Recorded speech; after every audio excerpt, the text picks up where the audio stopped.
The Weed of the Week is sponsored by the Enlist Weed Control System from Dow AgroSciences, a new herbicide and trait system that will build on glyphosate.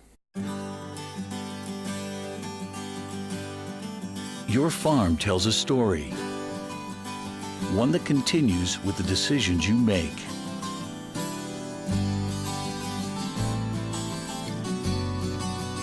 Introducing the Enlist Weed Control System, an advanced herbicide and trait system that will build on glyphosate for exceptional control of tough weeds. The next chapter begins.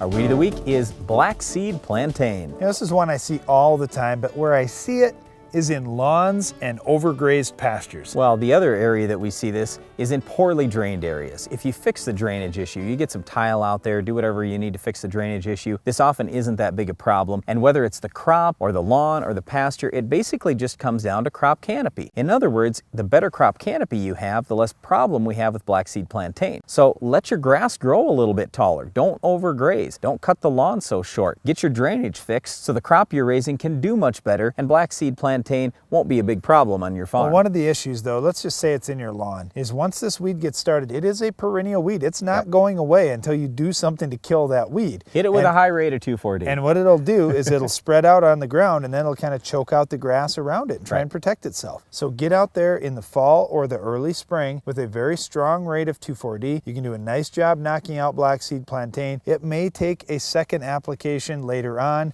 to completely wipe it out, but if it's just getting established in your lawn, you should be able to knock it out with one shot. In corn, soybeans, or wheat pre-emerge, we like Sharpen. Where you can use Roundup, that's great because Roundup does do a nice job as long as you're using a high rate. Post-emerge in corn, Status would probably be the best. In soybeans, we don't have a lot of great options. Cobra or Flexstar might burn it, but otherwise Roundup is the way to go. And in wheat, I'd probably say Husky. What do you think? I'd use a high rate of Husky, and it's one of those weeds, if it did happen to get really bad across the field, you can wipe it out with your Roundup burn down and take care of it. Well, that's it for our Weed of the Week, but stay tuned. Iron Talk is coming up next.